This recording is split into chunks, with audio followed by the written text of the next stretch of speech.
Hey everybody, welcome to Slash Bash, where today I am bringing you another Choosing Beggar Reddit video. If you are new to the channel, then click on notifications so you don't miss out on the fun. In our first story, we see what happens with a wedding party full of choosing beggars. Let's jump right in. When I was a lovely young lad doing my undergrad, I applied for a job as a bartender at a posh hotel near my house. I had bartending experience, but nothing like this place needed. Fancy cocktails, etc. I had an interview anyway, and the general manager, part owner, we'll call him Tom, hired me anyway. It's important that he's a sound fella and was great to work for, so I felt fairly loyal to him. A few years later, I'd completed a master's and ended up back in my hometown to do a PhD. I got a call from Tom, who had heard I was back and asking if I'd consider working for them again as they were short-staffed. I was up the walls with the PhD and didn't really need the money as I was on a full scholarship, but he'd been really decent to me when I was starting out. So we agreed we'd have an informal system where I wouldn't work regular hours, but if they were short-staffed, I could swing in and give them a dig-out.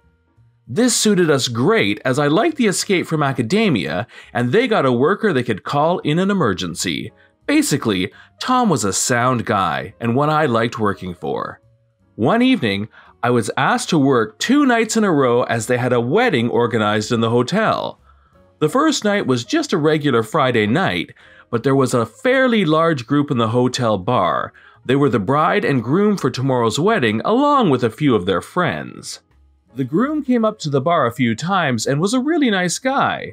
I think he was Turkish, whereas the rest of the group were with the bride and Irish, and they generally acted like we Irish do when we're drunk and obnoxious. When it came time to start closing down the bar for the night, it was just me and the wedding party. Although Tom was floating around, he was doing important admin stuff. I came back from throwing out bottles to find bride helping herself to drinks behind the bar. I asked what she was doing, and she ran back to the main bar and denied everything. Irritating, but I let it slide. 10 minutes later, I came back from locking doors to find her behind the bar again, so I shouted across to get away from the drinks. She wasn't happy at all. She started shouting at me that she was going to cancel her wedding. Knowing it was the next day, I called her bluff and asked did she want me to get Tom so she could cancel her booking, but that she'd lose her deposit and have to get a new venue with a few hours' notice. Her friend dragged her away, and to be fair, this one was very apologetic with how difficult bride had been, and I went for a word with Tom to explain my side in case he got any angry phone calls the next day. Tom burst out laughing when I told him and said he'd be delighted if they canceled, as they were the biggest load of choosing beggars going. Basically, they had haggled over every aspect of the wedding, kept demanding freebies, and he'd found them a nightmare to deal with. At this point, he was sick of them. The next day is when the real choosing beggar kicks in. Basically, in Ireland, you need a late license to serve alcohol past a certain time, so hotels charge an extra fee for weddings who want alcohol served after normal hours. It turned out the wedding party had refused to pay it, but Tom, being sound, paid for the bar to be open for 1 extra hour as a freebie. However, the guests were made very aware that this would be strictly enforced, and the main bar would be shut on the dot at 0 hour. On the night, there's 3 of us working at the bar and no sign of the wedding party, who are still up in the function room. 5 minutes before 0 hour, we start cleaning up. At 0 hour on the dot, the entire wedding party show up demanding drinks. Tom was not happy that they were taking advantage of his generosity and said out of courtesy they could each get 1 drink, but then the bar was closed, as per their original agreement, and if they weren't happy with the bar closing, they should have paid for a late license. Bride went full bridezilla and started shrieking that we were ruining her wedding and that we were losers who were just bitter that we were only barmen and taking it out on her wedding party. Tom pointed out his lads were far from being stupid and used me as an example. I was doing a PhD, only for maid of honor to say I should just quit the PhD as I was too stupid for anything better than bar work. Tom comes wading in to tell them to calm down and flip off, only for maid of honor to start shouting she was a reviewer for Cosmopolitan and that she'd get the hotel shut down. For the record, she worked in a supermarket, the lying scamp. Tom booted them out of the bar with them practically leaving claw marks the length of the floor, while we got a lovely chorus telling us how we were all stupid plebs who were just jealous of how successful they were.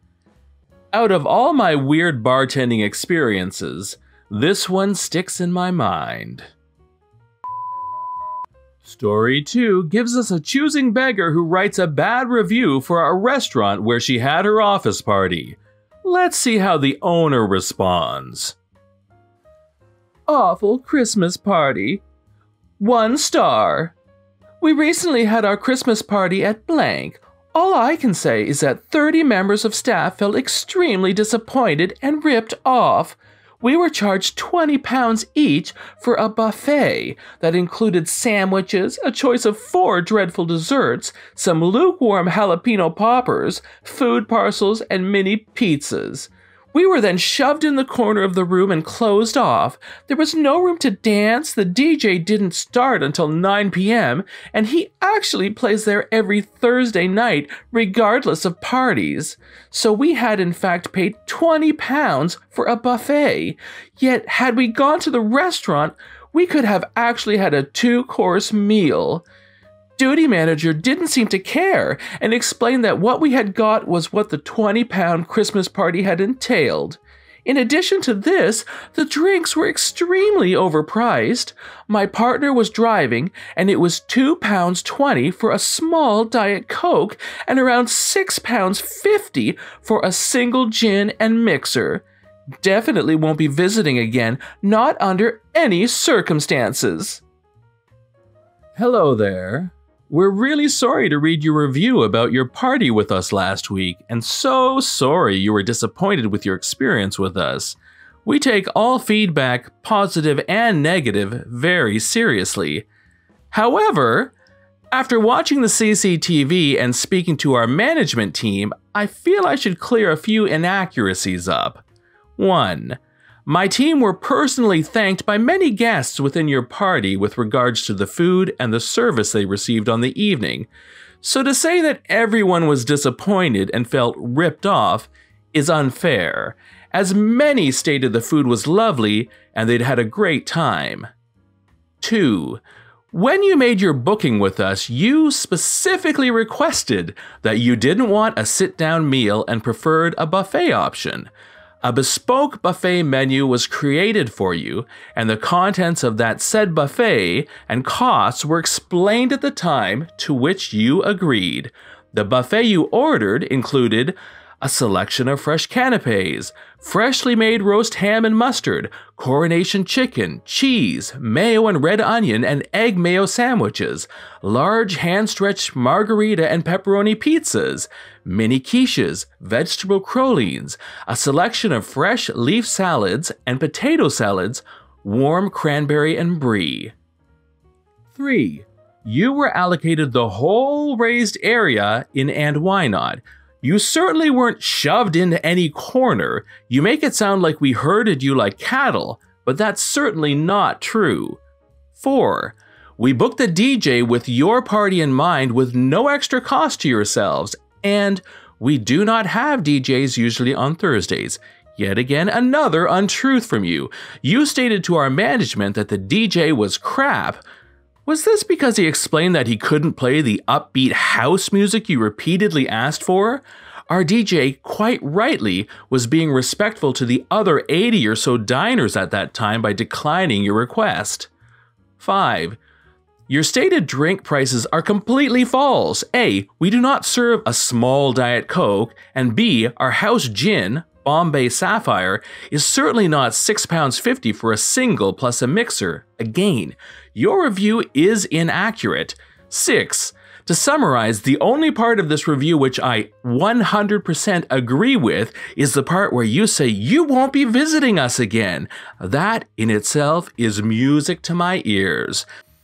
As it's Christmas Eve as I type this, goodwill to all men and all that, I've decided that I won't mention the school where you all teach, as that would embarrass some of your party, who were clearly lovely. I won't mention the 2 empty bottles of Disaronno Amaretto we found under the table after you left that you clearly had brought with you.